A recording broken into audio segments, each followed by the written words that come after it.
fato, crer em primeiro lugar, amá-lo de todo o teu coração.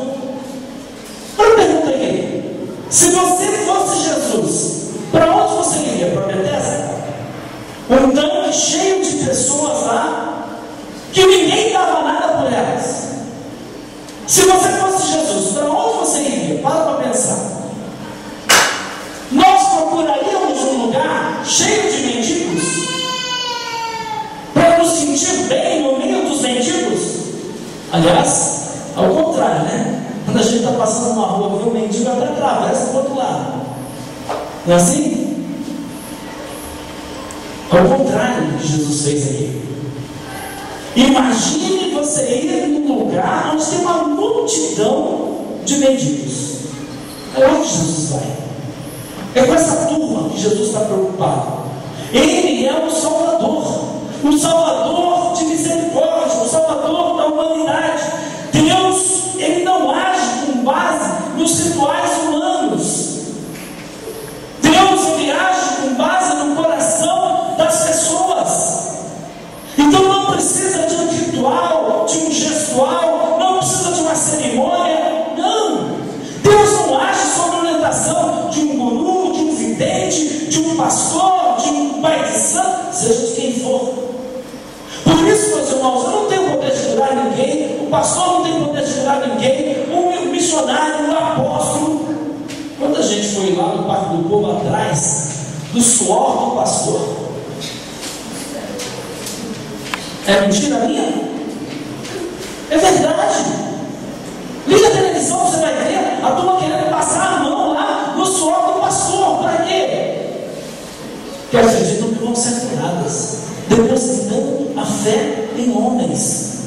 Meu irmão, deposita a tua fé em Deus. Já foi o tempo, já passou. O véu se rasgou de cima a baixo. Agora nós temos acesso direto a Deus. Mas você quer ver uma coisa? Eu tenho certeza absoluta que talvez aqui nessa igreja tem muitos irmãos assim. Se o pastor orar aqui por ele, ele vai crer que ele pode ser curado, mas chama qualquer irmão da igreja para orar por ele. Se o pastor fala assim: irmão, ora por essa pessoa aí ele até pode receber, porque o pastor falou, mas aí depois ele vem: pastor, ora por mim. O irmão já orou por ele, mas tem que ser um pastor. Se não for um pastor, não acontece a cura. Isso é religiosidade.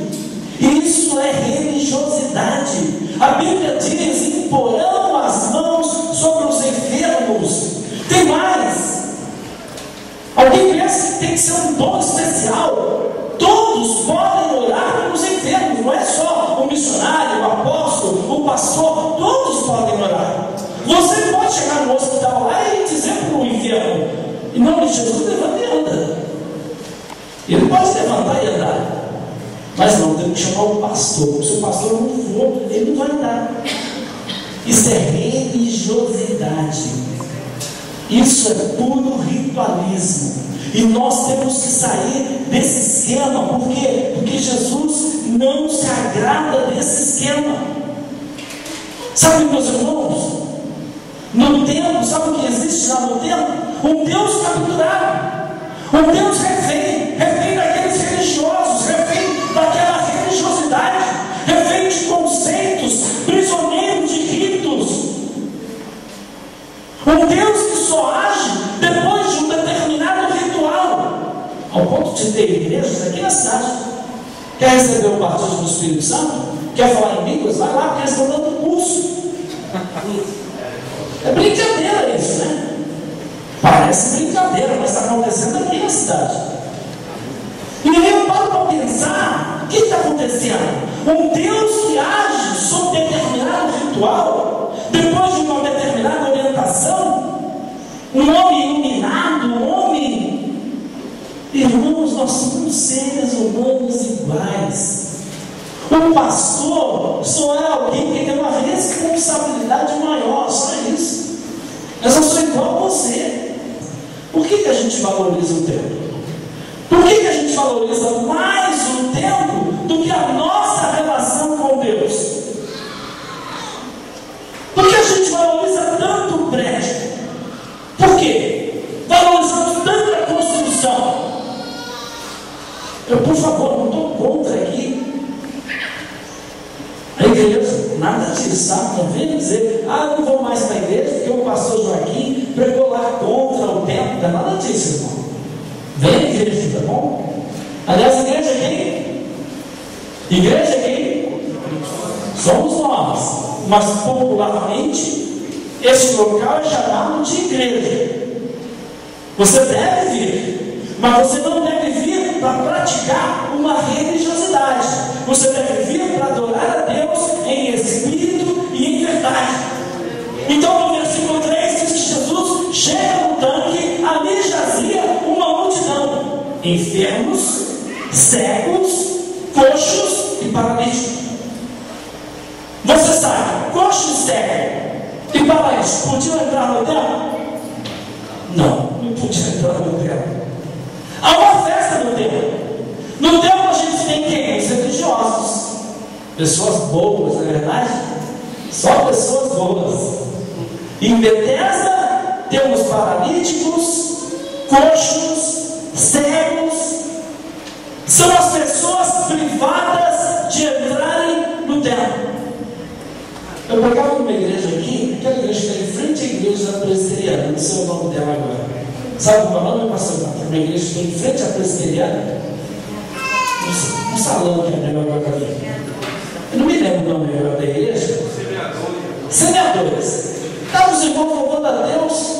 Eu olho lá fora, um senhor numa bicicleta lá fora. E passou 10 minutos, 15 minutos, 20 minutos, fomos lá fora. Aí eu saí do meu banco, fui lá e chamei o homem. Ele estava bêbado, o homem todo arranhado, sangrando, numa bicicleta bêbado. Eu chamei ele e pus ele no primeiro banco. Aí o irmão disse assim: pastor, põe ele no fundo, ele está bêbado. O mais engraçado é que o homem sentou no primeiro banco. Eu comecei a pregar, ele deitou no banco e dormiu. Aí eu disse: deixa ele aqui, ele é alvo do amor de Deus. Terminei de pregar, ele acordou, e eu fui depois conversar com ele. Preguei o evangelho exclusivamente para ele. Naquela noite ele aceitou Jesus. Irmãos, se ele continuou na igreja ou não, eu não sei, mas ele teve a oportunidade de ouvir falar do amor de Deus. Eu preguei o evangelho para ele. Ali eu preguei para os irmãos, aí não atrapalhou, ficou dormindo ali. Acho que Deus ficou falando com ele em sonhos aí. Nós não podemos excluir essas pessoas a quem Deus ama. Se entrar um travesti aqui agora, por exemplo, como vocês vão reagir? Não tem nem vergonha, é um jeito que ele vem para a igreja.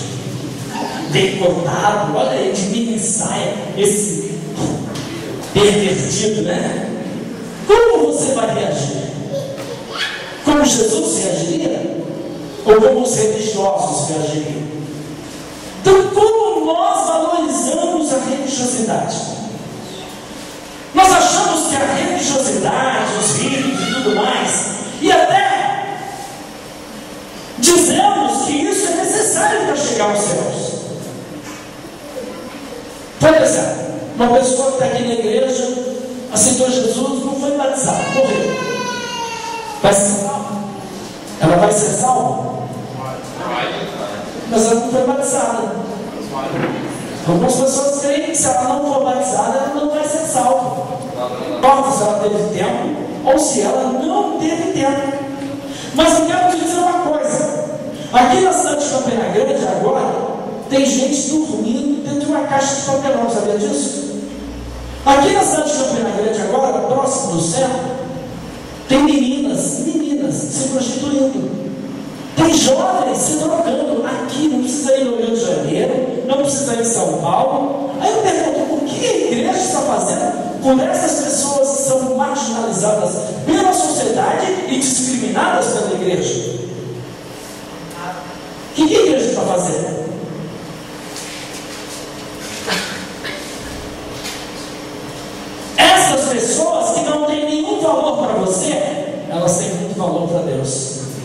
Sabemos disso? Elas têm valor aos olhos dele.